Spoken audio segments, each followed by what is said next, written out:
E já estamos de volta. Hélio, conta para nós a situação do fogo. Como eu estava falando para vocês, a responsabilidade está muito grande em cima do produtor e ele tem que criar situações de... É como se fosse uma consultoria, é um preparo preventivo, uma questão preventiva da sua propriedade. Ele tem que fazer o acero, conforme eu falei, tem que ter a nota fiscal de equipamentos contra fogo. Se acontecer qualquer coisa, ele comunicar imediatamente ao poder público, porque hoje, conforme esse decreto de crimes ambientais, além da multa ter aumentado muito, é responsabilidade do produtor. Hélio, pegou fogo lá na minha fazenda. Eu tenho que registrar tudo. Registrar tanto na Polícia Civil, boletim como de ocorrência? Também, se for uma área federal, o ideal é na Polícia Federal. Na Polícia Federal. Agora, se for área estadual ou municipal, na Polícia Civil. E junto ao Corpo de Bombeiro da circunscrição do município mais próximo. E também anotar todas as testemunhas que me ajudaram. Tirar foto do procedimento que está fazendo, inclusive com coordenada geográfica, com data e hora, porque tem aplicativo para isso. Então ele tem que tomar todas as precauções, porque hoje eles podem ver fogo na sua propriedade até mesmo por imagem de satélite. E aí, eu vi uma mensagem no Instagram, eu creio que é da Lígia Pimentel, lá da Agrifato, ela falando sobre a situação do fogo. Também pegar esses dados todos que a gente produz e ir lá no cartório, fazer uma ata notarial para dar força. Para ficar mais público. Para ficar mais público, né? Isso mesmo. Ou até levar o pessoal do cartório lá na fazenda para ver a situação. É mais caro, mas também é uma situação boa, porque aí eles vão fazer o relatório fotográfico. Porque uma multa é caríssima. Muito caro. A gente tá falando aqui, gente, é de milhões, tá? Não é milhões. Pouca coisa, não. E o Hélio, e o que a inteligência artificial está fazendo de bom para vocês do trabalho do meio ambiente, para nós, produtor rural? Como ela pode nos auxiliar? Olha, se é bom ou ruim, aí a gente tem que analisar. Vamos ver depois, né? Mas que ela chegou. Porque é o seguinte, hoje a gente está aqui gravando nesse estúdio. A CEMAD hoje tem mais de 30 pessoas sentadas numa sala dessa aqui, analisando o CAR e tudo sendo feito por inteligência artificial, por imagem de satélite. E automaticamente gerando os autos de infrações e mandando pelos correios. Não existe aquela questão que o fiscal, para multar alguém, tem que ir no local mais. Isso não tem nenhum... Não acontece, é raríssimo acontecer, só quando é casos muito graves. Aí faz uma vistoria e tudo mais. Mas hoje, através do CAR, qualquer situação de irregularidade, para você ter uma ideia, a foto que tirava de 10 metros de distância, depois baixou para 5, até 2... Hoje já tem fotos de imagem de satélite com 60 centímetros de distância. E eu fico falando pro produtor rural, você não fica cagando aí perto da bananeira, não? E aí no milho, não? Com porque certeza. pega. Vai pegar o zoom, né? Pega, o zoom pega. Verdade. Então, assim, hoje a maioria das multas que chegam para mim no escritório que a gente faz as defesas, todas, assim, 99% foi por imagem de satélite ou foi por inteligência artificial que eles utilizam para poder gerar essas multas. Mas essas multas estão dentro da legalidade? Totalmente dentro da legalidade e assim, muito fidedigna, porque você imagina aqui comigo, uma propriedade de 2.000 hectares, quantos dias uma pessoa precisava andar nela para pegar todos os passivos que tem? Não dá nem para a gente calcular, né? Depende da ondulação, como que é a topografia e tudo mais. Hoje, por imagem de satélite, a pessoa não demora 10 minutos para fazer uma análise dessa. Porque ele vai analisar a tipologia vegetal, coisa mais fácil que tem através de imagem de satélite. Lá dentro da porteira ele tem que regularizar, não tem jeito. É igual eu falei no início, lembra então que eu falei que nós temos a legislação mais moderna? Sim. Se organização gera fiscalização. E o Estado descobriu isso, uma coisa que poderia ter feito há muitos anos. Com isso gera muito mais receita. Hoje a secretaria arrecada, eu penso que quase 100 vezes mais que antes do governo anterior. Mas está errado? Não. Ela está arrecadando em cima daquelas pessoas que fizeram alguma coisa errada, questões ambientais. Não está cumprindo a legislação, alguma coisa nesse sentido. E nós temos que cuidar do nosso meio ambiente. Com certeza. Isso aí não é escolha mais. Não. Cuidar do meio ambiente é obrigação de todo mundo. Porque antigamente, a gente fala lá em 1970, 80, o cara plantava, ele fazia lá, abria a pastagem, ele não tinha um conhecimento como se tem hoje Né? Hoje você tem um estudo aprofundado, isso pode, isso não pode. Hoje você sabe o que você vai fazer. Quantos incentivos fiscais teve nessa época, 60, 70, que o próprio banco dava o dinheiro, emprestava o dinheiro para desmatamento ilegal? Sim. Já aconteceu muitas vezes. Quando foi abrir mesmo o Cerrado no Centro-Oeste, isso aconteceu muitas vezes. Vivemos uma situação totalmente distinta e hoje quem não adequar a legislação ambiental, você não vai vender seu gado, você não vai vender a sua soja, o grão. As próprias trades, hoje, elas têm as auditorias internas, os bancos, as instituições financeiras também têm. Eles fazem um relatório e entregam para o produtor, ó, você não posso emprestar o dinheiro, você não tem condição de adquirir um crédito, porque você tem passivo. Aí tem mapa biomas, tem outras formas do próprio banco fazer esses laudos. Você vai vender um boi hoje para exportação, fazenda que vende o famoso boi China, se tiver passivo ambiental já não vende. E aqui em Goiás, desde o dia 1º de janeiro de 2024, já era para ser obrigatório o licenciamento ambiental para pecuária e agricultura, só que o governador Ronaldo Caiado, através de um decreto, prorrogou isso. E até 31/12/2025, você ainda consegue uma dispensa de licença ambiental. Sim. Tanto para pecuária como para agricultura. E quando a gente fala agricultura, é agricultura de sequeiro. A agricultura irrigada sempre foi obrigatória ter licenciamento. Sempre ter o licenciamento. Tem que ter a outorga para você utilizar essa água e tem que ter o licenciamento ambiental. A gente está falando de agricultura de sequeiro.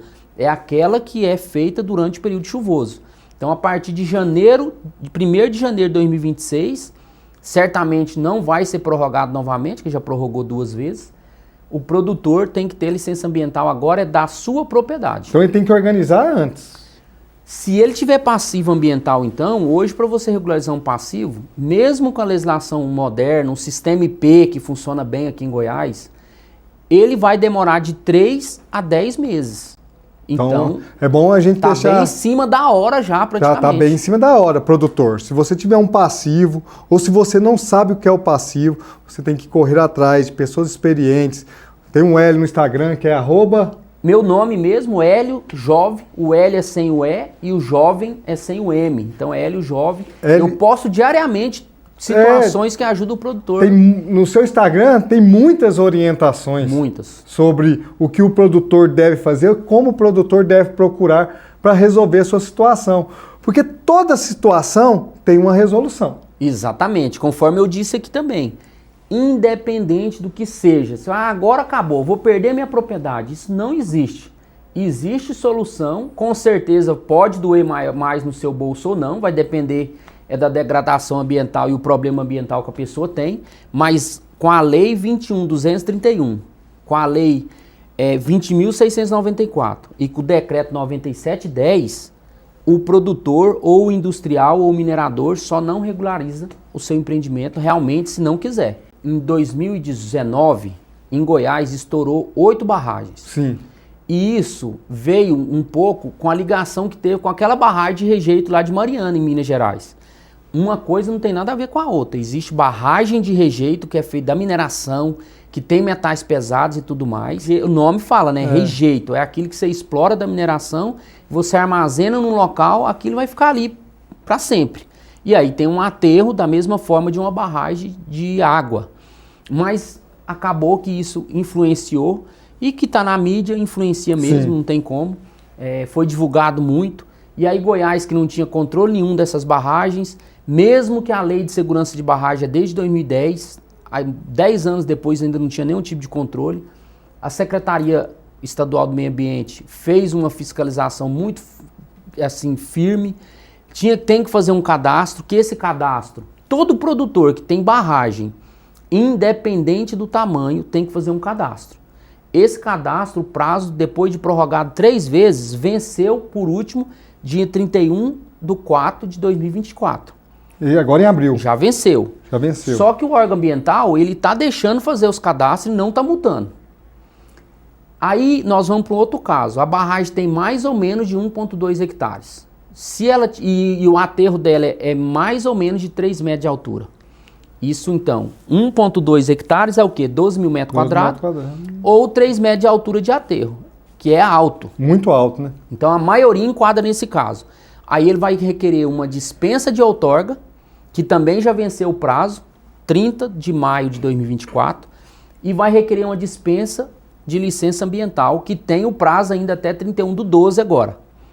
Barragens maiores, de 1.2, aí independe da altura do aterro, ele tem que fazer o cadastro da mesma forma, tem que requerer, aí não é dispensa de outorga, é a própria outorga, e tem que requerer o licenciamento ambiental, também não é dispensa do licenciamento. E quem não fizer isso, ou construiu a sua barragem depois de 26 de dezembro de 2019, ele vai ter uma multa e vai ter 50% de desconto, se ele fizer até 31 de dezembro. A partir de 1º de janeiro de 2025, quem não fizer a sequência cadastro, outorga ou licença, a multa é R$ 100.500 por barragem. Nossa Senhora, essa notícia nós temos que divulgar ela. Porque muita gente tem lá a sua represinha, seu laguinho, e não está nem sabendo disso. Velho. E assim, eu não vejo que não é nem falta de informação do órgão ambiental, porque eles publicam muito, vai para as rádios, vai para a televisão, tá no site, mas ele vai cair no sindicato, conversa vai naquela questão que você tem um princípio que você não pode falar que desconhece a legislação. Sim. Então eu fiz um vídeo deste de barragem que passou de 450 mil visualizações. Porque tem o produtor rural que fez lá há 20 anos atrás, mas não tem nada. E ele vai ter que regularizar. E quando ele compra a propriedade que já tem? Já tem, né? E aí ele não vai atrás dos documentos? Aí ele faz aquele detalhe. Comprou uma propriedade, comprou o passivo. A responsabilidade criminal não sobressai, não cai sobre ele. Mas a parte ambiental administrativa... O Gustavo Lima teve aqui uma dor de cabeça aqui perto de Bela Vista, né? Teve. Aquela época ele comprou a propriedade, tinha um trabalho já protocolado de outorga e de licença. A gente não vai entrar em detalhe, mas não precisava daquilo. Aquela fiscalização foi totalmente desnecessária, mas ele tomou providência rápido, reconstruiu o aterro. Foi até bom que aí o pessoal olhou para ele, liberou a outorga e a licença, foi regularizado de forma legal. E tá lá, é uma barragem espetacular, bonita ali na rodovia, que a gente passa lá. Como eu tenho propriedade em Piracanjuba, toda vez que eu passo naquele período é uma barragem muito bonita, à noite, toda iluminada, você vê lá por fora. É necessário o produtor rural que ele procure, antes de começar uma plantação de soja, nós sabemos que o investimento para uma plantação de soja é muito grande. Altíssimo. Na verdade, está acontecendo também a questão com o Leonardo lá, né? Sobre questão de trabalho escravo. Pois é, ele alugou, né? Ele alugou, não tem nenhuma ligação com a propriedade, é de outra empresa, mas você, proprietário, você responde pela sua propriedade. Ele é solidário? Ele é solidário, então ele tem que se resguardar juridicamente. Como? Fazendo um bom contrato de arrendamento, tendo uma auditoria preventiva constante nessa propriedade dele. Eu sou dono do imóvel, eu não vou locar e largar aquilo para lá igual já foi assim não. Você tem que pedir alguém para ir lá de vez em quando, ver o que está acontecendo, solicitar da pessoa que arrendou documentação que comprova a mão de obra que está trabalhando. Então assim, o que eu sempre falo é o seguinte, a indústria da mineração é fiscalizada desde a década de 80. Sem parar. Para ser mais exato, em Goiás, a partir de 1978. E no Brasil, com a Lei 6938, a partir de setembro de 81. Então, a indústria e a mineração sempre teve esse tipo de fiscalização que o agronegócio está tendo hoje. Então, hoje, a propriedade rural é uma empresa. Se ele não tratar de forma profissional, ele vai ter muitos problemas. Eu tenho um exemplo que aconteceu de um negócio de uma fazenda em Maripotaba há 15 dias atrás. Coincidentemente, a barragem eu licenciei. Um outro cliente meu arrendou essa propriedade. Agora um outro comprou. Eu fiz o laudo de passivo ambiental. Quem estava arrendando desmatou, o dono não sabia, cortou as árvores. E agora esse que comprou, ele comprou com relatório de passivo, sabendo o que ele estava comprando. E ele não vai ter surpresa. Então ele foi, me procurou, é um cliente que já está comigo há mais de 18 anos, de Goiatuba, comprou essa propriedade, eu fiz o relatório para ele, falou, olha, só a parte ambiental aqui, você vai precisar de 200 hectares como compensação ambiental. Agora imagina, 200 hectares é muito dinheiro. Muita coisa. É muita coisa. E aí ele teve uma negociação, acabou que ele conseguiu fazer alguma forma lá para minimizar esse negócio. E deu certo, o negócio concluiu. E quando eu quero comprar uma terra, eu estou lá comprando a terra do vizinho, E aí, como que eu faço para ficar sabendo se tem alguma pendência ambiental nessa terra?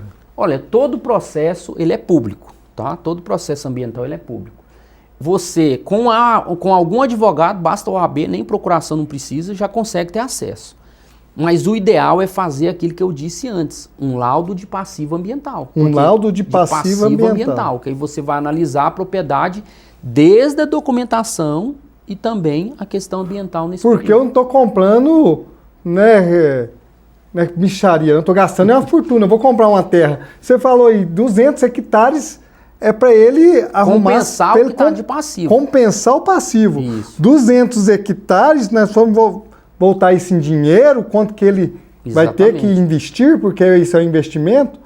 Olha o tanto de dinheiro. Verdade. Se eu vou comprar qualquer terra hoje, pequenininha, para mim poder divertir uma chacrinha, 2, 3 milhões. E a procura sobre essas áreas de compensação aumentou muito. Você achava de 5 mil, de 10 mil. Hoje, para achar uma área que é boa para compensação, no mínimo 30 mil reais a 40 mil reais o alqueiro. No mínimo? No mínimo. Não está encontrando tantos. Porque está tendo uma demanda muito grande, daqui a pouco não vai ter nem a área. A pessoa vai ter que recuperar a própria área dela. Hélio, manda um recado pro pessoal do Agro Tem Voz, para ficar atento, para correr atrás, para arrumar a sua terra e poder produzir dentro da porteira, nosso produtor sabe fazer. Exatamente. Pessoal, eu amo fazer isso, meu negócio é servir as pessoas com meu conhecimento. Sou online, trabalho em média de 15 horas por dia. Minha esposa reclama, mas eu falo para ela que é uma questão... É uma missão. Que é necessário, não tem como. E eu amo fazer, não faço só por filantropia, é o meu ganha-pão, né?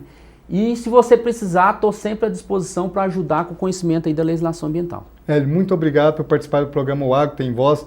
Nós vamos te chamar sempre, porque é uma situação que nós temos que explicar para o produtor rural que ele precisa correr atrás sobre a outorga. Olha, o cara tem lá uma represinha lá e nem sabe que ele tem que regulamentar isso, o que ele precisa.